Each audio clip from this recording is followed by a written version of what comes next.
예, 반갑습니다. 예, 여러분들 지난 한 해 잘 사셨습니까?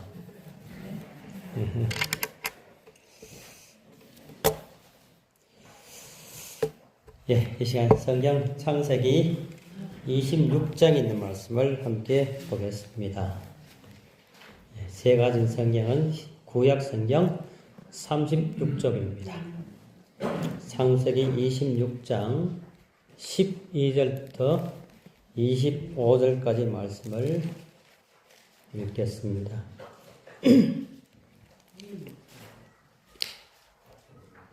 창세기 26장 12절부터 봉독해 드리겠습니다. 이삭이 그 땅에서 농사를 하여 그 해에 100배나 얻었고 여호와께서 복을 주심으로 그 사람이 창대하고 왕성하여 마침내 거부가 되어 양과 소가 떼를 이루고 노복이 심히 많으므로 블레셋 사람이 그를 시기하여 그 아비 아브라함 때에 그 아비의 종들이 판 모든 우물을 막고 흙으로 메웠더라. 아비멜렉이 이삭에게 이르되 너가 우리보다 크게 강성한즉 우리를 떠나가라.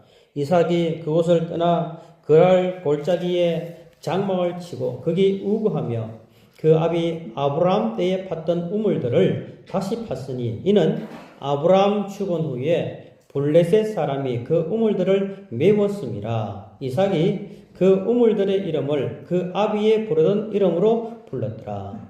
이삭의 종들이 골짜기에 파서 샘 근원을 얻었더니 그랄 목자들이 이삭의 목자와 다투어 가로되 이 물은 우리의 것이라 하며 이삭이 그 다툼을 인하여 그 우물 이름을 에색이라 하였으며 또 다른 우물을 팠더니 그들이 또 다투는 고로 그 이름을 신나라 하였으며 이삭이 거기서 옮겨 다른 우물을 팠더니 그들이 다투지 아니하였으므로 그 이름을 르호봇이라 하여 가로되 이제는 여호와께서 우리의 장소를 넓게 하셨으니 이 땅에서 우리가 번성하리로다 하였더라. 아멘.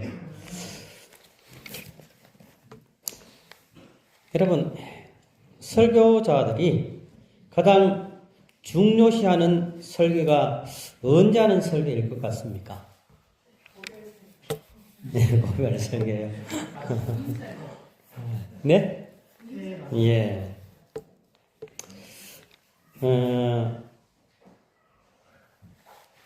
매년 해를 시작하는 첫 안식 설교와 제일 마지막 설교를 참 중요시합니다. 그런가 하면 어느 교회 부임해서 하는 첫 번째 설교와 떠나갈 때 하는 마지막 설교를 꽤 중요시합니다.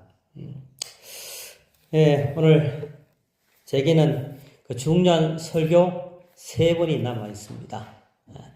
오늘 이제 마지막 이 해를 보내는 설교고요. 다음 주는 새해를 시작한 첫 설교고, 그 다음 주는 사경의 강사가 많이 단을 썼을 거고요. 그리고 17일 안식일이 제 마지막 설교가 될 것 같습니다. 제가 현직 목사로서 하는 마지막 설교이기 때문에 제게 주어진 오늘까지 포함한 3번의 설교는 꽤 많은 의미가 있고 중요하게 제게 다가옵니다. 왜냐하면 어쩌면 1월 17일 이후로 제가 설교단에 전혀 서지 않을 수도 있기 때문에 더욱더 그렇습니다. 하나님과 함께하는 이삭에게 베푸시는 놀라운 축복과 그 축복에 시기하여서 괴롭히고 어려움을 주는 블레셋 사람들의 이야기가 오늘 본문 속에 고스란히 기록되어 있습니다. 여러분, 아버지와 아들이 야구 경기를 보기 위해서 집을 나섰습니다. 그리고 구장에 가서 야구 경기를 다 보고 이제 아버지와 함께 즐겁게 돌아오던 길이었습니다. 그런데 아버지가 운전하는 차가요, 철도 건널목에서 시동이 꺼지고 멈춰섰습니다. 기차에 기적 소리는 들리고, 그래서 아버지는 황급히 차를 탈출시키려고 자동차 키를 돌렸지만 소용이 없었습니다. 결국은 안타깝게도 기차는 차와 추돌하였습니다. 아버지는 그 자리에서 즉석에서 돌아가셨고요. 아들은 급히 앰뷸런스에 실려서 병으로 옮겨졌습니다. 수술을 위해서 온 의사는 차트를 보더니 기겁을 합니다. 나는 이 환자를 수술할 수 없어요. 나는 내 아들을 수술할 수가 없어요 하고 절규를 합니다. 여러분, 이 상황이 여러분 이해가 됩니까? 아버지는 사고로 즉사했는데, 그렇다면 야구장에 함께 간 아버지는 어떤 아버지고 이 의사는 어떤 아버지일까요? 네? 이 외과 의사는 누구일까요? 예, 여러분 참 총기가 있습니다. 이 내용을 조금이라도 이해하지 못하고 의아해하고 있다면 외과 의사가 남자라는 전통 사고 때문에 해답을 찾지 못합니다. 성적인 틀 때문에 자연스럽게 이해하지 못하는 사람들이 많이 있습니다. 통계에 따르면 외과 의사가 엄마라는 것을 짐작한 사람이 별로 없었다는 것입니다. 성에 대한 틀에 이미 젖어 있기 때문에 이것을 보지 못한 것뿐입니다. 우리는 흔히 이 일이 일어났기 때문에 내가 이렇게 했다고 말합니다. 상대가 이렇게 나를 상대했기 때문에 나도 그렇게 응대했다는 말을 합니다. 여러분, 그것이 진실일까요? 사실은요, 우리 안에 그 문제를 받아들이고 해석하는 틀이 이미 형성되어 있어서 나도 모르게 그 틀에 따라 반응을 하게 되어 있습니다. 우리는 신앙인입니다. 신앙생활을 하는 신앙인은 진정한 의미에서 사물을 바라보고 해석하고 행동하고 이야기하는 내 안에 하나님의 말씀이 살아있어야 신앙인입니다. 신앙의 틀로 해석을 하고 받아들여야 된다는 말씀입니다. 하나님의 말씀을 중심으로 사물을 바라보고 해석하고 이해하여야 신앙인입니다. 우리가 행동하고 말하고 이야기하고 추구하는 그 틀의 결정체가 하나님이어야 한다는 말씀입니다. 여러분, 내 속에 있는 틀이 여러분 무엇입니까? 하나님입니까? 성경 말씀입니까? 그 내 안에 형성된 그 틀에 의해서 내가 결정이 됩니다. 내가 어떤 사람인가가 결정이 돼요. 여러분, 달고나가 무엇인지 아시죠? 요즘은 거의 찾을 수가 없습니다. 이삿짐 정리를 하다 보니 저희 집에 달고나가 2통이 아직 있더라고요. 1960, 70년대만 해도 길거리에서 흔히 겨울 되면 볼 수 있는 것이었습니다. 국자에 설탕을 넣어서 열을 가해서 녹입니다. 그런 후에 소다를 조금 부으면 국자 안에 있던 설탕이 막 부풀어 올라요. 그러면 철판 위에 그것을 붓고 별 모양, 물고기 모양, 여러 가지 모양이 든 틀을 꾹 눌러서 부스러지지 않게 그 모양대로 잘 나오면 달고나를 하나 더 준다고 해서요. 기억하십니까? 침을 묻혀가면서 그걸 만들어 먹은 기억이 있으신가요? 여러분, 그런데 그 별 모양, 물고기 모양이 처음부터 그 모양이 아니었습니다. 언제 그렇게 돼요? 그 모양의 틀로 누르면서 별 모양이 만들어지고 물고기 모양으로 바뀌었습니다. 내 삶의 모든 결정도 내 안에 그 어떤 틀에 의해서 결정된다는 사실을 여러분 기억해야 합니다. 아브라함을 통해서 보여주는 2 사람이 있습니다. 하나는 족과 롯이요, 하나는 이삭입니다. 롯은 삼촌과 헤어져야 할 상황에서 그가 선택을 해야 할 때에 에덴 동산 같은 비역한 곳을 선택했습니다. 그 당시 물을 중심으로 문명이 생성되었기 때문에 물은 생존의 필수였습니다. 다른 것을 돌아볼 겨를도 없이 그는 그것을 선택할 수밖에 없었습니다.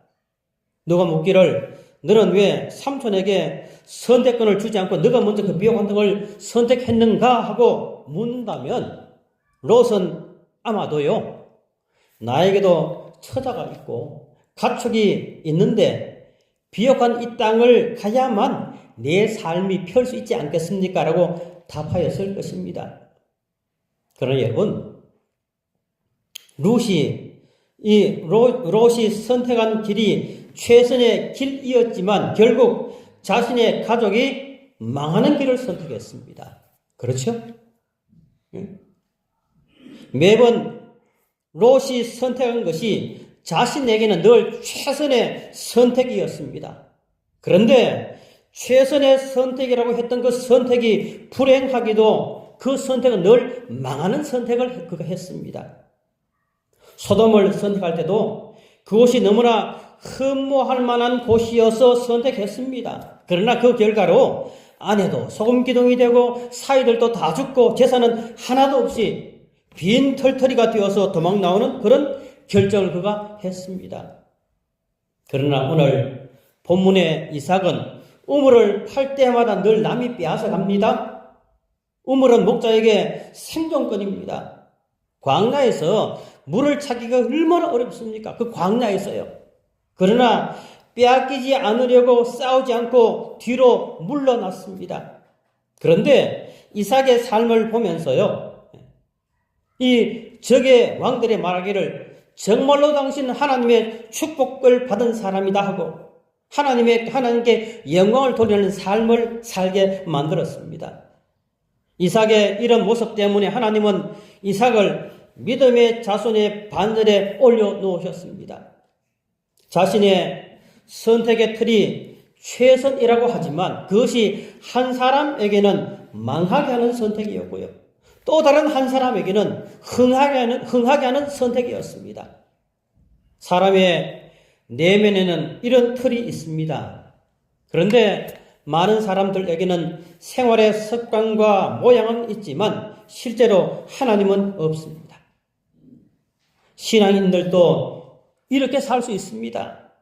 하나님을 찾아보지 못할 수 있습니다. 그래서 세상 사람이나 예수 믿는 사람이나 똑같다는 이야기를 사람들이 하는 것입니다.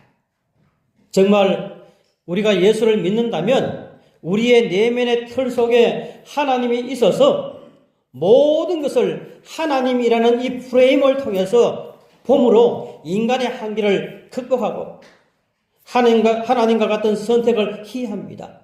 이것이 바로 신앙입니다. 그렇게 하지 못하면 목사나 장로나 기도를 잘하나 봉사를 잘하나 무의미할 뿐입니다. 이삭의 선택이 바보 같은 선택이라고 여겨지지만 이삭 안에는 하나님이 그에게 복을 줄 수밖에 없는 삶의 자세가 있었습니다. 그가 거부가 되는 복을 누릴 수밖에 없는 삶의 자체가, 그런 자세가 이삭의 내면에 존재하고 있었습니다. 우리 인생은 연습도 없고 반복도 없는 한 번 지나가면 끝인 삶이기 때문에 실수하지 않고 행복하게 사는 것은 매우 중요합니다. 오늘 이 시간에 이삭을 통해서 그가 가진 어떤 삶의 틀이 그로 하여금 축복을 누릴 수 있게 했는지를 좀 살피면서 이 2025년 마지막 말씀을 여러분께 전하려고 합니다. 첫째는 이삭은 축복의 근원이 하나님께 있다라는 사실을 믿었습니다. 창세기 26장 22절 생략하고 앞에 보이는 빨간색으로 된 글만 제가 읽습니다. 이제는 여호와께서 우리의 장소를 넓게 하셨으니 이 땅에서 우리가 번성하리로다. 여러분, 비옥한 땅은 생존을 위한 장소입니다. 유목 생활을 하는 당시로서는 사람이 죽느냐 사느냐 하는 것은 물의 유무에 따라 결정이 되었습니다.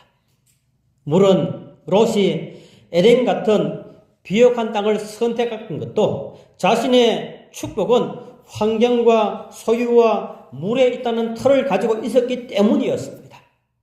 그래서 삼촌에게 한 번도 양보하지 않고 좋은 곳을 그가 선택했습니다. 롯의 마음에는 좋은 장소, 좋은 환경, 넓은 들판, 그리고 비옥한 땅이 자신의 행복과 축복을 결정한다고 믿었습니다. 그런데 여러분, 이삭은 그렇지가 않았습니다. 우물을 팠습니다. 그런데 블레셋 사람들이 시비를 걸고 공격해오면 분쟁을 피해서 양보하고 다른 곳에 가서 어렵게 다시 우물을 팠습니다. 그런데 또 공격을 해옵니다. 그러면 또 양보하고 다른 곳으로 이주해서 우물을 팠습니다. 또 공격해옵니다. 양보하고 또 다른 곳으로 옮겨서 우물을 팠습니다. 이런 일이 계속 반복되었습니다. 피해의식을 가진 사람은 공격적이 되는 본능을 가지고 있습니다. 다 일구어 놓은 것을 빼앗기는 일이 반복되면 자연스럽게 마음에 분노가 생기고 증오심으로 가득할 수밖에 없습니다. 그런데요, 이삭이 떠나는 이유가 무엇일까요? 이삭의 마음에는 사람의 흥하고 망하고 성하고 쇠하고 하는 이 모든 것이 블레셋 사람에게서 나오는 것이 아니라 하나님께서 우리를 위하여 축복하셔야만 한다는 것을 그가 알았습니다.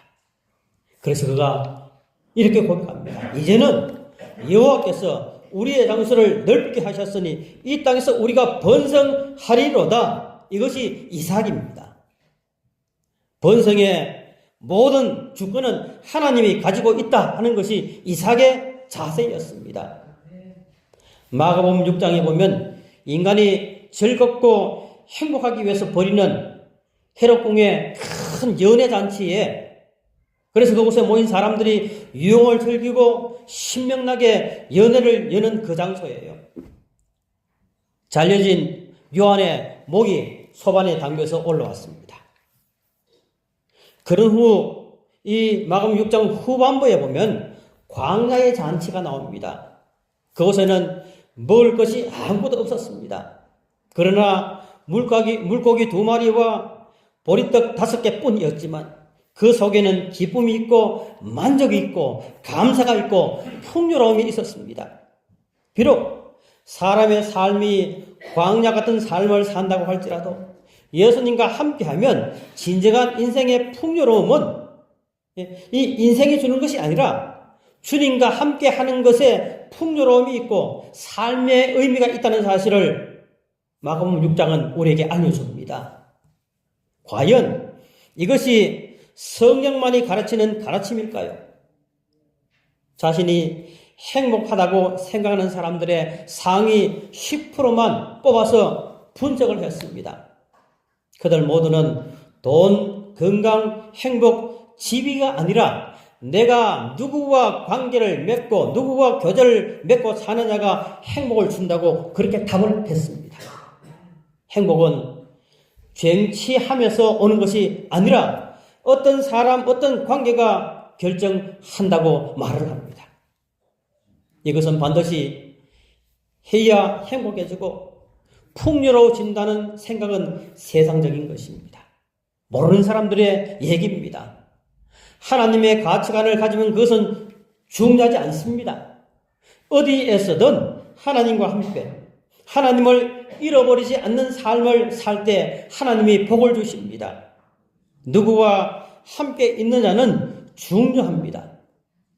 가족과 함께 한다는 것은 행복합니다. 여러분, 여행을 다닐 때요, 함께 동행하는 사람이 어떤 사람이냐에 따라서 그 여행이 즐거운지 아닌지가 결정이 나요. 아무리 비싼 돈 주고 아무리 좋은 여행을 해도 함께 동행하는 사람이 나를 불편하게 하면 그 여행은 순식간에 꽝이 되는 것입니다. 여러분, 가족과 함께 한 해를 보냈다는 것 참 행복한 일입니다. 그러나 그런 가정을 주신 하나님과 함께 할 때 더 행복할 수가 있습니다. 이런 의식을 가지면 우리의 삶은 분명히 달라집니다. 두 번째로 이삭은 예배는 하나님과의 관계의 중심이라고 믿었습니다. 예배가 중요하다는 것을 확실히 했습니다. 예배는 범사에 하나님을 인정하는 것, 하나님이 나의 창조주라는 것을 인정하는 것, 하나님이 나의 후속자라는 것을 인정하는 것, 지금도 내 삶을 섭리한다는 것을 인정하는 것이 예배의 근본 정신입니다. 우리가 살면서 세상에서 성취하면 교만해지지만, 그러나 예배를 드리면 내 자리를 찾아가는 것입니다. 세상에서 고난당하고 가진 것 없어 천대받는 것 같은 삶을 살다가 하나님의 말씀을 통해서 위로받고 힘을 얻고 다시 일어설 수 있는 용기를 얻는 것이 예배의 본질입니다. 그래서 예배는 하나님의 계심을 인정하는 것이 예배자의 모습입니다. 그러나 우리가 예배를 드리면서도 하나님의 계심을 인정하지 못하고 내 자아가 살아있으면 그는 예배자가 아니 되는 것입니다. 여기 창세기 26장 25절에 이삭이 그곳에 단을 쌓아 여호와의 이름을 부르고 그랬습니다. 여러분, 예배는 언제 여러분 드리십니까? 예? 여러분, 많은 사람들이요, 설교자가 마음에 들지 않으면 예배를 드리기 싫어합니다.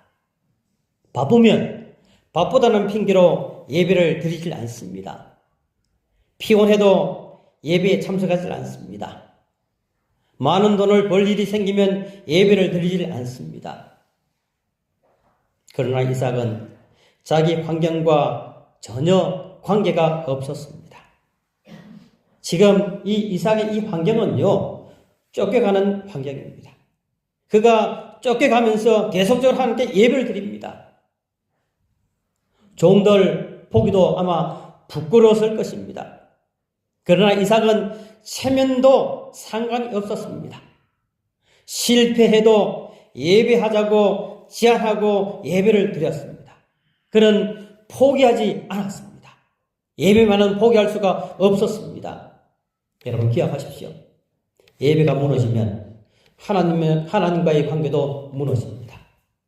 그러므로 여러분들의 예배가 무너지지 않게 잘 단속하시기 바랍니다. 그것이 축복의 통로입니다. 여러분 마음이 상하다고, 많은 짐들이 생겼다고, 몸이 좀 아프다고, 피곤하다고 예배를 포기하지 마시게 되길 바랍니다. 그것은 여러분들 스스로가 축복을 포기하는 것입니다. 제가 이제 곧 떠날 것이기 때문에 여러분들에게 정말로 뼈 있는 중요한 한 가지 제안을 드립니다. 여러분, 누가 이 교회에 있더라도 설교자와의 관계에 벽을 만들지 마십시오. 설교자와 관계에 이 금이 생기면 여러분 신앙이 무너집니다. 왜 그럴까요? 나와 관계가 좋지 않는 설교자의 설교를 듣고 싶은 사람은 별로 없습니다. 그러다 보면 자연스럽게 예배를 소홀하게 생각하고 결국은 내 신앙이 무너집니다. 어떤 경우도 설교자와 관계가 멀어지지 않도록 여러분 조심하시게 되길 바랍니다. 연로하신 분들과 대화하는 것은 어떨 때는 참 지루한 일입니다. 너무 솔직한가요? 왜냐하면 똑같은 얘기를 반복하기 때문에 그렇습니다. 듣고 돌아서면 똑같은 얘기, 들었으면 똑같은 얘기를 하기 때문에. 지금은 돌아가셨지만 저희 장조부께서 살아 계실 때에 여름 휴가를 맞아서 처가에 가면, 제가 들어가면 기다렸다는 듯이 장조부께서 저를 부르십니다. 그리고는 성주 이시 족보책을 쫙 펼쳐놓습니다. 그리고 하시는 말씀이, 이 양반은 처가 족보도 알아야 양반이라 그러시면서 이제 족보책을 가르칩니다. 제 그 노인 앞에 무릎 꿇고 앉아서 족보 얘기를 듣습니다. 하루에 짧게는 2시간, 길면 4시간이 이어집니다. 갈 때마다 똑같은 족보 얘기를 듣습니다. 그런데도요, 저는 그분 돌아가실 때까지 처음 듣는 것처럼 매일마다 똑같은 일을 했습니다. 예. 왜 그럴까요? 남들은 들어주지 않지만 들어주는 것 자체만으로 그분이 즐거워하시고 기뻐하게 할 수 있기 때문에 그 일을 반복했던 것입니다. 예배는 우리가 하나님 음성을 듣는 것입니다. 그런데 우리가 하나님과의 관계를 중시하고자 하면 그 관계가 돈독해지기 위해서는 예배밖에 없습니다. 하나님은 구속주요 구원자이며 우리 아버지입니다. 하나님의 하나님 되심을 외치고 고백하는 삶을 살 때에 우리도 이삭처럼 축복을 받습니다. 예배를 드릴 때에 축복의 역사가 일어납니다. 그곳에서 예배를 드리는데 그들이 쫓아낸 사람들이 찾아왔습니다. 그리고 이삭에게 말하기를 우리가 너를 보니 너는 옮겨가는데 너 정말 하나님께 복을 받은 사람 같다. 하나님이 너를 축복하는 것 같고 하나님이 너와 늘 함께 하는 것 같아. 이제 우리 싸우지 말자. 그렇게 제안을 합니다. 여러분, 이 제안을 누가 해야 할까요? 이삭이 해야 할까요? 블레셋 사람들이 해야 할까요? 하나님께서 예배하는 이삭을 그렇게 축복했습니다. 하나님을 하나님으로 인정하는 곳에는 하나님이 언제나 축복하십니다. 예배의 구경꾼, 방관자가 절대로 되지 않기를 바랍니다. 모든 예배에 적극적으로 참여하십시오. 가장 어려운 문제가 예배를 통해서 이삭은 해결이 되었습니다. 파는 우물마다 그에게 복이 있었습니다. 열왕기상 18장에 보면 엘리야가 갈멜산에서 우상 숭배자와 싸우는데 상대는 그 나라의 왕이 채용한 선지자 다수였고요. 그는 혼자였습니다. 열왕기상 18장 36절에 보면 저녁 소제 드릴 때라는 말씀이 있습니다. 저녁 제사를 드릴 때, 저녁 예배를 드릴 때에 여러분, 하나님의 역사가 없었지만 경건하게 기도하고 예배하는 하나님의 백성들이 예배를 드리는 바로 그 시간에 엘리야의 기도가 하나님의 역사가 임하는 놀라운 일이 벌어졌습니다. 그 시간에 응답의 역사가 하나님의 하나님 되심에 대한 증거가 놀라운 기적이 예배를 통해서 이루어졌습니다. 여러분 기억하십시오. 예배에 실패하면 신앙생활 전체가 실패합니다. 여러분 예배가 무너지면 여러분 신앙도 무너지는 것입니다. 내 신앙이 무너지는 사실을 잘 몰라요.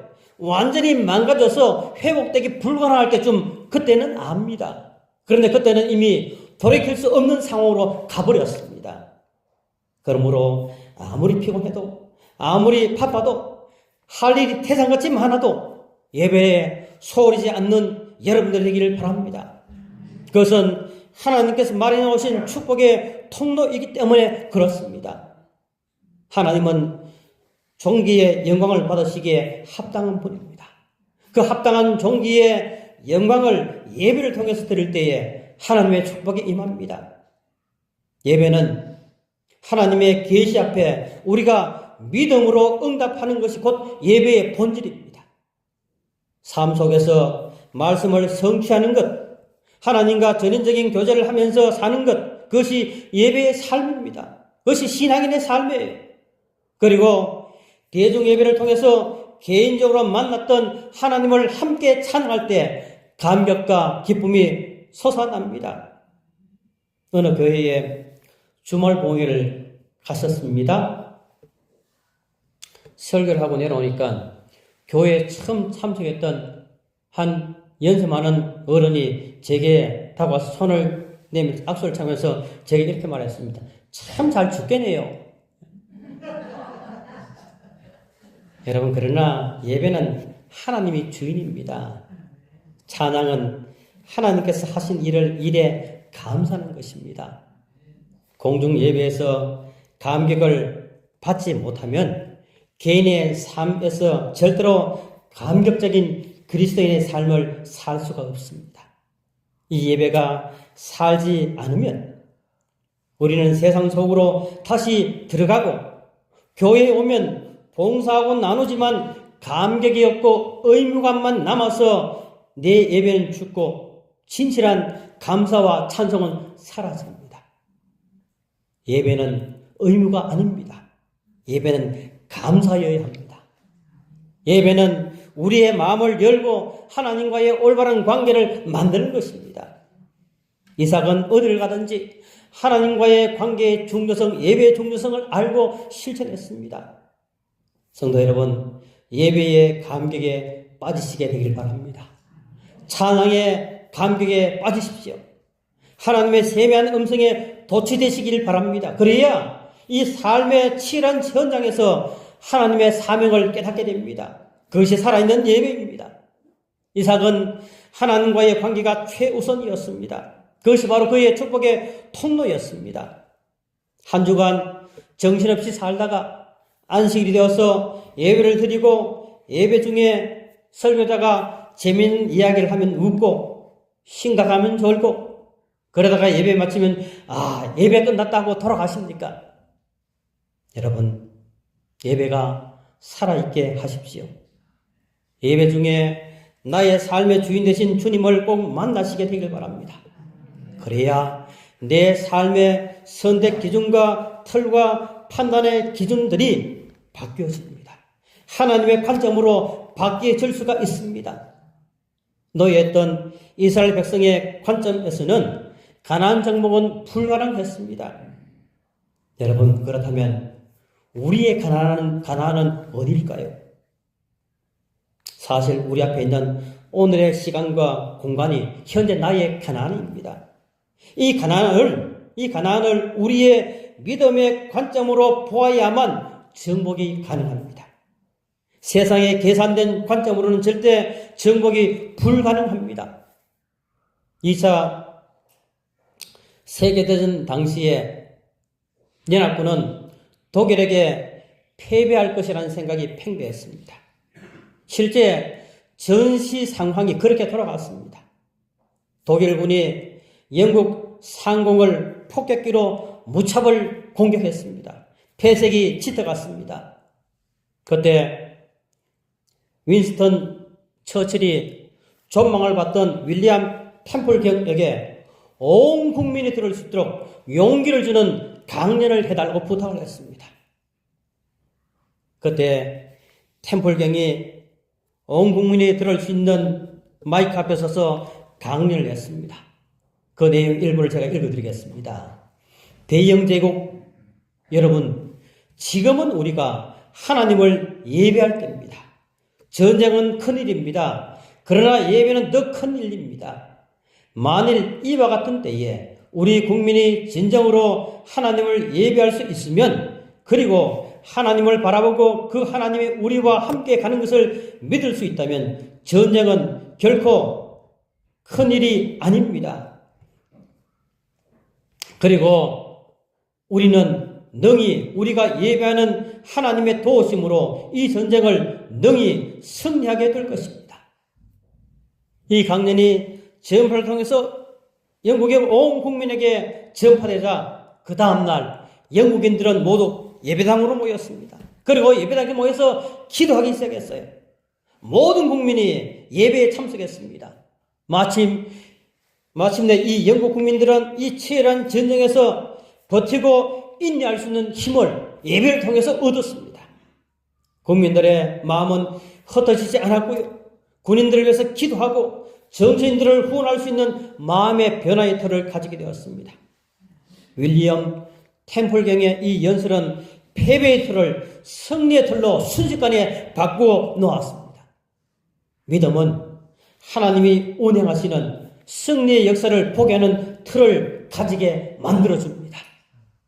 내가 가진 삶의 틀을 볼 때 절망이지만 하나님께서 내 눈을 열어서 믿음의 틀을 열어보게 할 때에 우리의 삶은 분명히 달라집니다. 예배를 왜 드려야 하는가 진지하게 고민해 보시기를 간절히 바랍니다.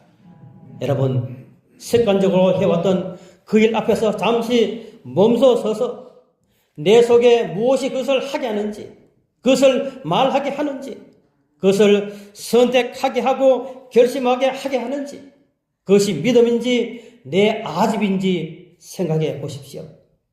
지금 나의 이 행동이 믿음입니까? 하고 스스로에게 물어볼 수 있게 되기를 바랍니다. 이제 말씀을 마치려고 합니다. 여러분 기억하십시오.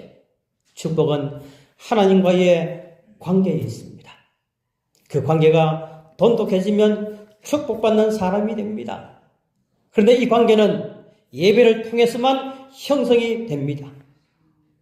사업하는 사람들이요, 광급공사를 따면 자금 회수가 쉬워지기 때문에 광급공사를 따기 위해서 가능하면 정치권과 줄을 댑니다. 때로 정치권에 줄을 서고 비자금을 주고 합니다. 여러분, 우리도 하나님과 관계를 돈독하게 하려면 예배를 통해서 그분과 관계를 맺어야 합니다. 그 예배를 통해서 축복을 주인 되시는 하나님과 관계를 돈독하게 맺어야 합니다. 그렇다면 여러분들이 축복받는 사람이 되기 위해서 해야 할 일은 분명해졌습니다. 2025년 마지막 안식일, 여러분들이 간절히 호소합니다. 예배를 정립하십시오. 여러분, 예배에 대한 생각을 변화시켜야 되기를 간절히 바랍니다. 예배를 살리면 축복받는 사람이 됩니다. 이 해가 이제 나흘가량 남았습니다. 새해에는 더욱더 하나님의 예배에서 감격을 누리는 성도들이 되기를 주님의 이름으로 축원합니다. 기도하겠습니다.